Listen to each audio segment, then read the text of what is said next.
लकल हम्द या अल्लाह अस्सलातु वस्सलामु अलैका या रसूल अल्लाह अम्मा बाद। सिलसिला है नाजरीन के सवालों के जवाब देने का।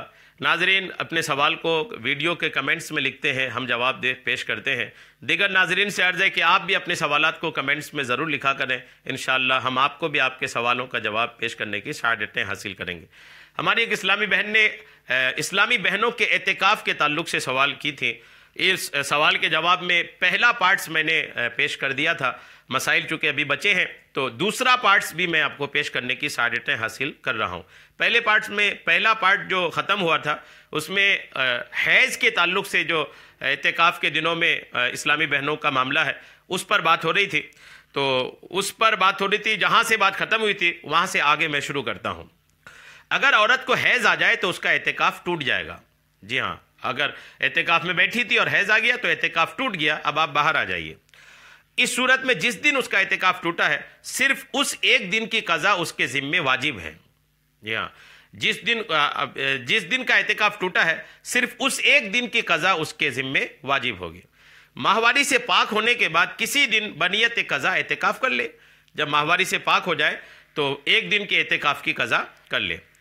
अगर रमज़ान शरीफ के दिन बाकी हों तो उनमें भी क़ज़ा कर सकती हैं। इस सूरत में रमज़ान मुबारक का रोज़ा ही काफ़ी हो जाएगा। अगर उन दिनों क़ज़ा करना नहीं चाहती या पाक होने तक रमज़ान ख़त्म हो जाए तो किसी और दिन भी क़ज़ा कर सकती है, रमज़ान के बाद भी क़ज़ा कर सकती हैं। मगर ईद उल फितर और ज़ुल्हिज्जतिल हराम की 10वीं 13वीं के अलावा के इन 5 दिनों के रोज़े मकरूह तहरीमी हैं। अच्छा, इस्लामी बहन के लिए एतिकाफ़ के जो क़ज़ा करने का तरीका है वो भी आप सुन लें। इसका तरीका यह है कि गुरूब आफ्ताब के वक्त, बल्कि एहतियात इसमें है कि चंद मिनट कबल बनियत क़ज़ा एतिकाफ़ मस्जिद बैत में, जो अपने घर की नमाज की जगह है, वहाँ आ जाए और अब जो दिन आएगा उसके गुरूब आफ्ताब तक, उसके सूरज डूबने तक वो एतिकाफ़ में रहे। इसमें रोज़ा शर्त है, याद रखिएगा। जो एतिकाफ़ का क़ज़ा करेंगी इस्लामी बहनें, वो एक दिन के एतिकाफ़, वो उस एक दिन के एतिकाफ़ में रोज़ा भी रखेगी। शरई ज़रूरियात के बगैर एतिकाफ़ की जगह से निकलना जायज़ नहीं। वहाँ से उठकर घर के किसी और हिस्से में भी नहीं जा सकती। अगर जाएगी तो एतिकाफ़ टूट जाएगा। शरई ज़रूरियात के बगैर जाए एतिकाफ़, यानी एतिकाफ़ की जगह से निकलना जायज़ नहीं।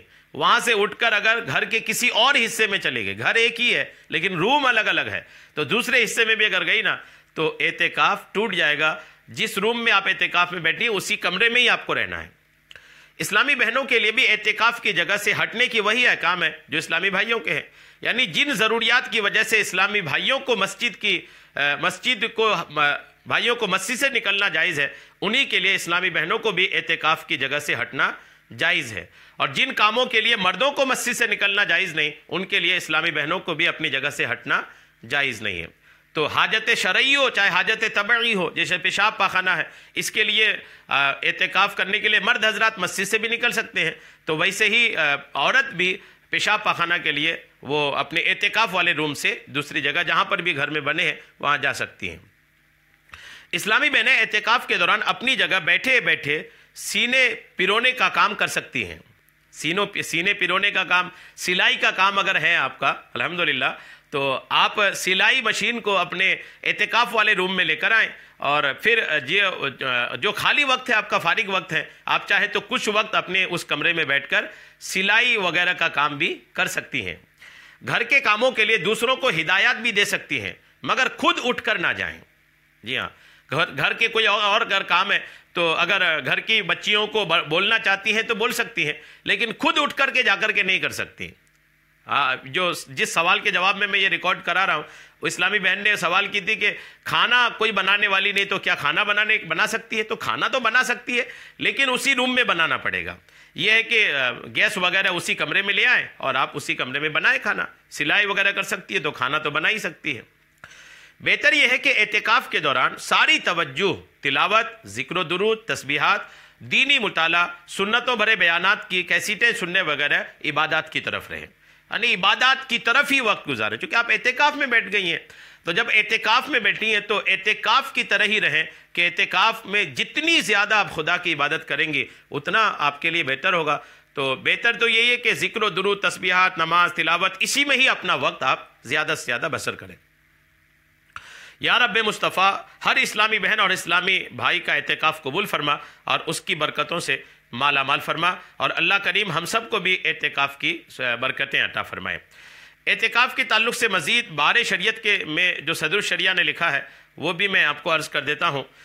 صدر الشریعہ نے الحمدللہ کافی کچھ جس میں لکھا ہے اعتکاف کے تعلق سے، اور بار شریعت کا مطالعہ آپ کو کرنی چاہیے۔ جو بھی اعتکاف میں بیٹھنا چاہتے ہیں ان کو چاہیے کہ بار شریعت کا مطالعہ کریں، اور اس سے جو اعتکاف کے مسائل ہیں وہ آپ کرنا چاہیے۔ اعتکاف واجب میں معتکف کو مسجد سے بغیر عذر نکلنا حرام ہے۔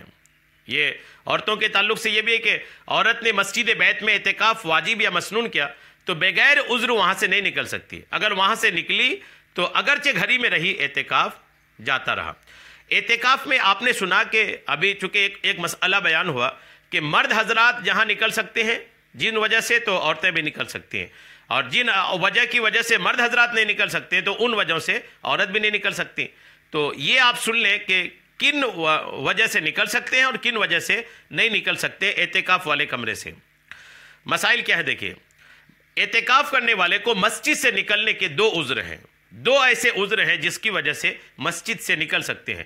ویسے ہی عورتیں بھی مسجد اگر اپنے گھر میں بیٹھی ہیں اعتکاف میں تو دو وجہ ہیں جس سے وہ اپنے کمرے سے باہر نکل سکتی ہیں۔ ایک حاجت طبعی کہ مسجد میں پوری نہ ہو سکے، جیسے پاخانہ، پیشاب، استنجا، وضو اور غسل کی ضرورت ہو تو غسل، مگر غسل اور وضو میں یہ شرط ہے کہ مسجد میں نہ ہو سکے، یعنی کوئی ایسی چیز نہ ہو جس میں وضو اور غسل کا پانی لے سکے، اس طرح کے مسجد میں پانی کی کوئی بوند نہ گرے۔ یہ مرد حضرات کے لیے ہے تو اس کو میں روکتا ہوں۔ یہ جن وجہ سے طبعی وجہ جو ہے، ایک پیشاب، پاخانہ، استنجا، وضو اور غسل، ان چیزوں کے لیے آپ اپنے کمرے سے نکل کر کے آپ دوسرے کمرے میں جا کر کے غسل کر سکتے۔ غسل خانہ آپ کے بنا ہوگا، وضو خانے بنے ہوں گے یا نہیں بنے ہوں گے، تو جہاں وضو کا انتظام ہے کمرے میں، ظاہر سی بات ہے کمرے میں تو وضو بنائیں گے نہیں، تو وضو بنانے کے لیے آپ باہر نکل سکتی ہیں، غسل کے لیے، پیشاب پاخانہ کے لیے آپ باہر نکل سکتے ہیں۔ یہ تو طبعی حاجت ہو گئی۔ اور دوسری ہے حاجت شرعی حاجت، مثلا عید یا جمعہ کے لیے جانا۔ عید اور جمعہ تو اب عید اور جمعہ تو یہ تو عورتوں کے لیے ہے نہیں، ویسے ہی آذان کہنے کے لیے مینارہ پر جانا یہ بھی عورتوں کے لیے نہیں ہے، تو مرد حضرات کے لیے ہے۔ تو یہ چونکہ دوسری جو شرعی حاجت ہے وہ مرد حضرات کے لیے ہے، تو اچھا یہ یاد رکھیے گا کہ قضائے حاجت کے لیے، پیشاب پاخانہ کے لیے اگر آپ گئے ہیں تو طہارت کر کے فوراً آ جائیں، یعنی کہ آپ گئے ہیں تو آپ آتے آتے رکتے رکاتے باتیں کرتے کرتے آ رہے ہیں، ایسا نہیں ہے۔ آپ گئے ہیں تو فارغ ہو کر کے فوراً آ جائیں اور جلدی آ کر کے پھر اپنے اعتکاف والے کمرے میں داخل ہو جائیں۔ جی ہاں، تو یہ شرعی حاجت بھی کچھ ہو گئی، اور شرعی حاجت کے ساتھ طبعی حاجت بھی میں نے آپ کو بیان کر دیا۔ تو بہرحال یہ تمام معاملات ہیں اعتکاف کے تعلق سے۔ عورتوں کے لیے جو اعتکاف کے معاملات تھے میں نے الحمدللہ اس کو بیان کر دیا۔ اچھی نیتوں کے ساتھ اعتکاف کیجیے گا۔ اعتکاف کے اتنے سارے مسائل بتانے کے لیے مجھے دعاؤں میں ضرور یاد رکھیے گا۔ اللہ کریم آپ کا اعتکاف قبول فرمائے، اور اعتکاف کے دنوں میں جب جب آپ دعا کے لیے ہاتھ اٹھائیے گا مجھے بھی اپنی دعاؤں میں یاد رکھیے گا۔ اللہ کریم آپ سب کے اعتکاف کو قبول فرمائے، آمین، بجاہ النبی الامین صلی اللہ تعالی علیہ وسلم۔